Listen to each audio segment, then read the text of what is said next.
ဝတ်သားပြုတ်ကြော်လေးတစ်ခွက်နဲ့ငရုတ်တီထောင်းလိုက်တာရှိရင်အရန်အဆင်ပြေနေပြီ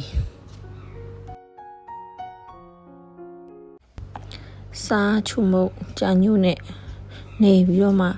လုံပြီးတော့မှပြုတ်ပြီးတော့မှကြော်လိုက်တာဒါလေးပါပဲ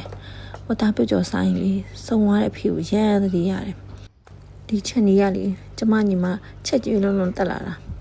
တာကြီးကိုဝင်ဆောင်တော့ကဖေးနဲ့လေးနှစ်ယောက်တာနေတိုင်း50ဓာတ်လည်းမလောက်တပိတ်ဓာတ်လည်းမလောက်အဲ့လိုချက်ခိုင်းတာအရင်ညီမနေတိုင်းစားပေါ့နော်ကိုကလည်းနေပြန်တော့အဖေမေးအိမ်ရောက်တော့ကိုဝင်ဆောင်ကားဆိုတော့လေအစာပြက်အစာဘေးဟာမှဂရေးမတွေ့အဲ့ချိန်မှလေးအင်ကညီမချက်ကျွေးလာတခြားဟင်းတွေမကြိုက်ဘူးအနံ့နေပါလေပေါ့နော်အဲ့ဒါတွေမခံနိုင်ဘူးအဲ့ဒီဝတ်သားပြုတ်ကြော်လေးပဲနေတိုင်း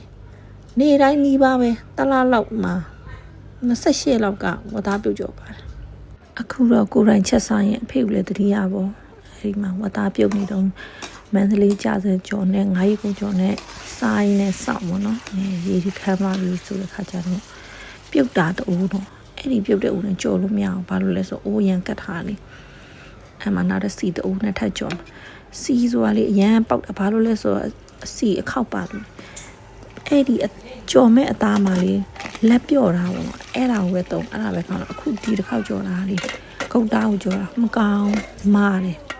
ဘလောက်နူးအောင်ပြုတ်ပေါ့နော်ဂုတ်တာကျတော့ပလေးကင်စားတာကောင်းတာအဲ့ဒီပြုတ်ကြော်လို့ကျွန်တော်တိတ်မလိုက်ဖက်လက်ပြော့တာအကောင်းဆုံးပဲရမ်းကြိုက်ကျမတို့ကတော့အဖေဝေသတိရနေနေပေါ့လိုက်ချက်စားကြည့်ကြပါဦးနော်ကျမကလေးလေးရမ်းကြိုက်တဲ့ဟင်းတစ်မျိုးပါပဲ